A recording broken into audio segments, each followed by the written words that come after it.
દેશના રાષ્ટ્રપતિ દ્રૌપદી મુર્મુ આજે બપોરે પોતાના 2 દિવસીય પ્રવાસ કાર્યક્રમ માટે કચ્છ આવી પહોંચ્યા હતા. હવાઈ માર્ગે ભુજ એરફોર્સ સ્ટેશન પર પહોંચેલા રાષ્ટ્રપતિ દ્રૌપદી મુર્મુની ગુજરાત રાજ્યપાલ આચાર્ય દેવવ્રતજી, કચ્છના પ્રભારી મંત્રી પ્રફુલ્લ પાનસેરિયા, કચ્છ મોરબીના સાંસદ વિનોદ ચાવડા, ભુજ આર્મી સ્ટેશનના deputy commandant colonel Amit, range IG Chirag Kordiya, Kutch બીએસએફના ડીઆઈજી અનંતકુમાર, જિલ્લા કલેક્ટર અમિત અરોરાએ આવકાર આપ્યો હતો. રાષ્ટ્રપતિ દ્રૌપદી મુર્મુના આગમન પૂર્વે જ રાજ્યપાલ અને કચ્છ પ્રભારી મંત્રી કચ્છ આવી પહોંચ્યા હતા. ભુજ એરફોર્સથી રાષ્ટ્રપતિ દ્રૌપદી મુર્મુનો કાફલો સર્કિટ હાઉસ ખાતે પહોંચ્યો હતો, જ્યાં રાષ્ટ્રપતિ દ્રૌપદી મુર્મુનું કચ્છી સંસ્કૃતિ અનુસાર સ્વાગત કરવામાં આવ્યું હતું.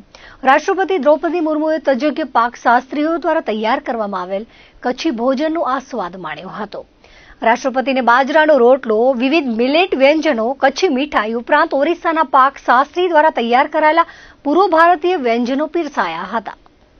કચ્છની મુલાકાતે પધારેલા ભારતના માનનીય રાષ્ટ્રપતિ દ્રૌપદી મુર્મુજીએ ભુજ ખાતે આવેલા સ્મૃતિવન ભૂકંપ મેમોરિયલ એન્ડ મ્યુઝિયમની મુલાકાત લીધી હતી. સ્મૃતિવન મ્યુઝિયમ પરિસરમાં ઉપસ્થિત રાજ્યપાલ શ્રી આચાર્ય દેવવ્રતજી, કચ્છના પ્રભારી મંત્રી Praful Panseriya, Gujarat state disaster management ઓથોરિટીના સીઈઓ અનુપમ આનંદે રાષ્ટ્રપતિનું પુષ્પગુચ્છ આપીને સ્વાગત કર્યું હતું. આ તકે રાષ્ટ્રપતિએ સ્મૃતિવન પરિસરમાં વૃક્ષારોપણ કરીને પર્યાવરણ જતનનો સંદેશ આપ્યો હતો.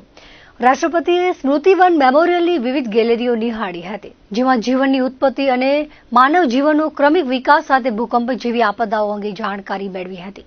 આ સાથે કચ્છમાં આવેલા વિનાશક ભૂકંપ બાદ કેવી રીતે કચ્છ બેઠું થયું તે અંગેની વિગતોથી તેઓ માહિતગાર થયા હતા. આ તકે તેમણે વિશ્વના સૌથી મોટા ભૂકંપ સિમ્યુલેટર પર વર્ષ 2001માં આવેલા કચ્છના ભૂકંપનો અનુભવ પણ કર્યો હતો.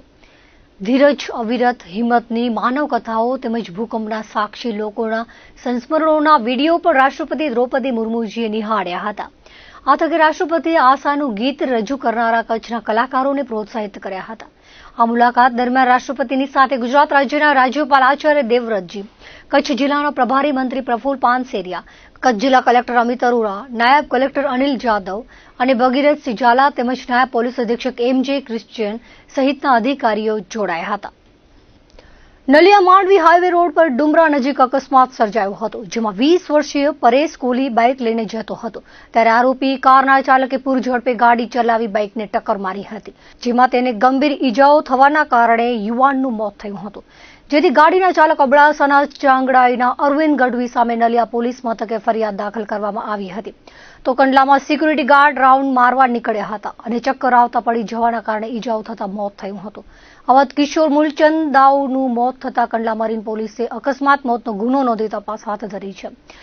ગાંધીધામ તાલુકાના ગડપાદર ગામે આર્મી ગેટની સામે રોડ પર અકસ્માતનો બનાવ બન્યો હતો. ગાયત્રી સોસાયટીમાં રહેતા હરેશ વિરડા પોતાની ઇલેક્ટ્રિક મોપેડ લઈને જતા હતા, ત્યારે રોડ વચ્ચે કોઈ આડું આવી જતા ઓલા બાઇક પરથી સંતુલન ગુમાવ્યું હતું, જેમાં ગંભીર પ્રકારની ઈજાઓ થઈ હતી. સારવાર દરમિયાન મોત થતા ગાંધીધામ એ ડિવિઝન પોલીસમાં નોંધ દાખલ થઈ હતી.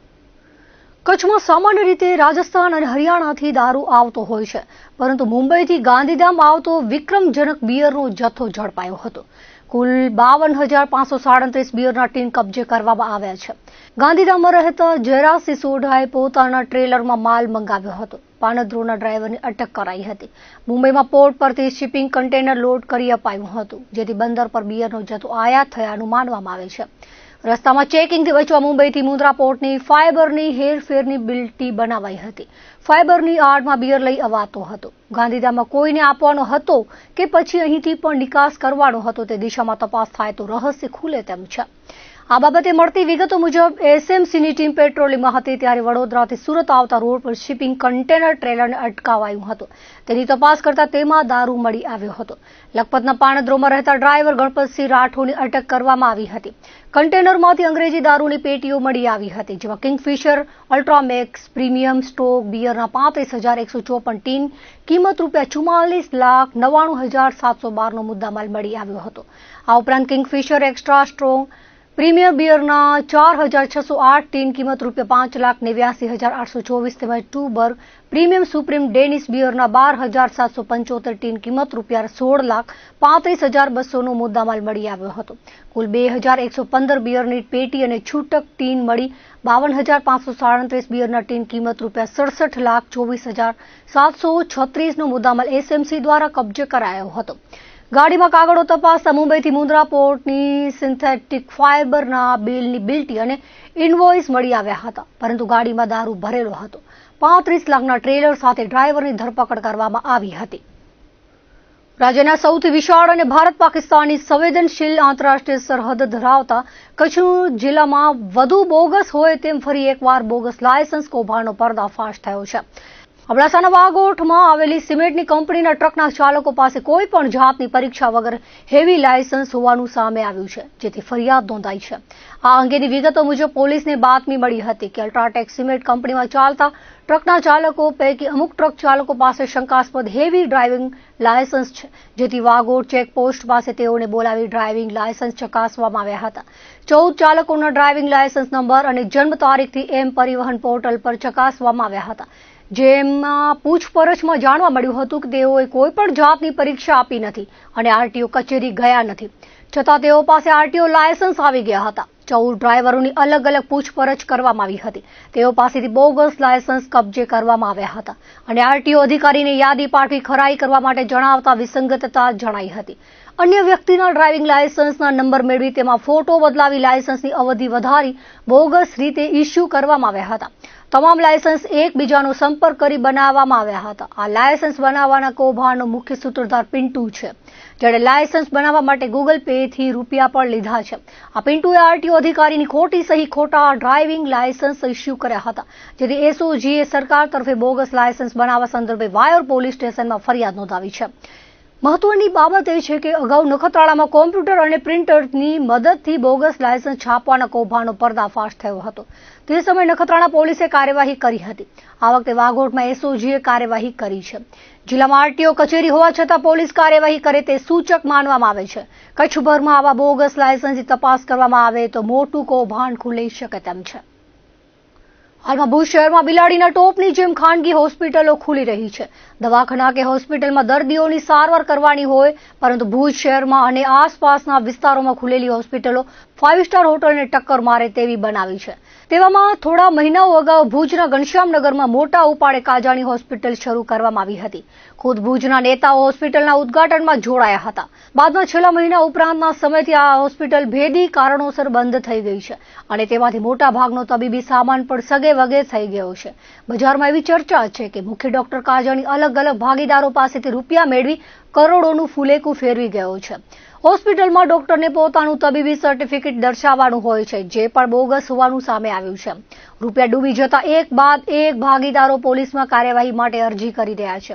ભુજના એક વેપારીએ પોલીસમાં અરજી કરી છે, પરંતુ હજુ સુધી તેમાં કોઈ કાર્યવાહી કરવામાં આવી નથી. પરંતુ ભચાઉના વેપારીએ કરેલી અરજીમાં પોલીસ તપાસ કરીને જૈનુલ અલી અમીર અલી કાજાણી સામે ફરિયાદ નોંધાવી છે. મૂળ ભચાઉના દરબારગઢના અને ભુજના પ્રમુખસ્વામીનગરમાં આવેલ સિદ્ધિવિનાયક સોસાયટીમાં રહેતા જાલમસિંહ જાડેજાએ ભચાઉ પોલીસમાં ફરિયાદ નોંધાવી હતી, જેમાં જણાવાયું છે કે ભુજમાં લોહાણા સમાજવાડીની બાજુમાં ધર્મનાથ એપાર્ટમેન્ટમાં રહેતા જૈનુલ અલી અમીર અલી કાજાણીએ તેમની સાથે વિશ્વાસઘાત કર્યો હતો. તેમની કાજાણી હોસ્પિટલમાં ભાગીદારી માટે લાલચ આપી મહિને 5 લાખના નફા ખોટા હિસાબ બતાવી વિશ્વાસ કેળવી પ્રથમ 1 લાખ રૂપિયા અને બાદમાં 12,50,000 તેમજ ત્યારબાદ 5 લાખ અને 6,50,000 રૂપિયા આપ્યા હતા. કુલ 25 લાખ રૂપિયા ચૂકવી ભચાઉમાં નોટરી કરાર કરાવ્યો હતો. બાદમાં ઠગાઈ થયાનું જણાઈ આવતા રૂપિયા પરત માંગ્યા હતા, જેમાં 10 લાખ રૂપિયા પરત મળ્યા હતા, પરંતુ બાકીના 15 લાખ રૂપિયા પરત મળ્યા ન હતા, જેથી વિશ્વાસઘાત અને ઠગાઈની ફરિયાદ દાખલ કરવામાં આવી હતી. ભચાઉ પોલીસે આગળની તપાસ હાથ ધરી છે. ચર્ચાસ્પદ મામલામાં આગળ પણ ફરિયાદો થાય તો નવાઈ નહીં. ચારીઢંઢ વિસ્તારમાં બંદૂકના ભડાકે 25 કુંજ પક્ષીના શિકાર કરવાના મામલામાં નિરોણા પોલીસે અગાઉ 3 શખ્સોને ઝડપી લીધા હતા, જે બાદ વધુ એક શખ્સને ઝડપી લેવામાં આવ્યો છે. અગાઉ પકડાયેલા ભુજના અરશદ ગગડા, બિલાલ ગગડા, મોહસિન ગગડાને અદાલતમાં રજૂ કરાતા 2 દિવસના રિમાન્ડ મળ્યા હતા, જ્યારે ચોથા આરોપી જાહિદ ગગડાને પોલીસે ઝડપી લીધો હતો, જેને આજે કોર્ટમાં રજૂ કરવામાં આવ્યો હતો. ગુરુવારે ભચાઉ નજીક રાષ્ટ્રીય ધોરીમાર્ગ પર ડામર પરિવહન કરતા ડમ્પરની કેબિનમાં અચાનક આગ લાગી હતી. શોર્ટ સર્કિટના કારણે લાગેલી આગે વિકરાળ સ્વરૂપ ધારણ કર્યું હતું. બટિયા બ્રિજ પરથી ઉતરતા સમયે ડમ્પરમાં આગ લાગવાથી પાછળથી આવતા વાહનોને રોકાવાની ફરજ પડી હતી. જોકે ડમ્પરના ચાલકનો આબાદ બચાવ થયો હતો. ભચાઉ ફાયર બ્રિગેડ અને આરતી ઇન્ડસ્ટ્રીઝના ફાયર મશીનોએ તાત્કાલિક ઘટના સ્થળે પહોંચી આગ પર કાબુ મેળવ્યો હતો. કચ્છ સહિત રાજ્યભરમાં ચાલી રહેલી પશુ વસ્તી ગણતરીની કામગીરીની મુદતમાં 1 મહિનાનો વધારો કરવામાં આવ્યો છે. અગાઉ જાહેર થયેલા શેડ્યુલ અનુસાર પશુ વસ્તી ગણતરીની મુદત શુક્રવારે પૂર્ણ થનાર છે, પરંતુ સરકાર દ્વારા તેની મુદતમાં 1 માસનો વધારો કરવામાં આવ્યો છે. પશુ વસ્તી ગણતરીની કામગીરી હવે 31મી માર્ચ સુધી પૂર્ણ કરવાનું લક્ષ્યાંક રખાયું છે. આ અંગેની પ્રાપ્ત વિગતો અનુસાર કેન્દ્ર સરકાર દ્વારા હાલ દેશભરમાં 21મી પશુધન વસ્તી ગણતરીની કામગીરી ચાલી રહી છે, જેના અનુસંધાને કચ્છ સહિત ગુજરાત રાજ્યમાં પશુઓની ગણતરી ચાલી રહી છે. દુધાળા પશુઓ ઉપરાંત પાલતુ પશુઓની ગણતરી કરવામાં આવી રહી છે. પશુપાલ વિભાગની ટીમો કચ્છના 10 તાલુકામાં ઘરે ઘરે પહોંચી મોબાઈલ એપ્લિકેશન મારફતે માહિતી એકત્ર કરી રહી છે. અગાઉ આ કામગીરી 28મી ફેબ્રુઆરી સુધી પૂર્ણ કરવાનું લક્ષ્યાંક રખાયું હતું. જો કે કામગીરી પૂર્ણ થઈ ન હોવાથી પશુધન વસ્તી ગણતરીની મુદત 1 માસ લંબાવવામાં આવી છે. કચ્છ જિલ્લા પશુપાલન અધિકારીએ જણાવ્યું હતું કે કચ્છમાં પશુધન વસ્તી ગણતરીનું કામ પૂરજોશમાં આગળ ધપી રહ્યું છે. કચ્છના 10 તાલુકાઓમાં મળી કુલ 86% જેટલી કામગીરી પૂર્ણ કરી લેવામાં આવી છે. સરકાર દ્વારા પશુધન વસ્તી ગણતરીની મુદતમાં 1 માસની વધારો કરાયો છે. 31મી માર્ચ સુધી કચ્છમાં 100% કામગીરી પૂર્ણ કરી લેવામાં આવશે તેવું તેમણે વધુમાં જણાવ્યું હતું.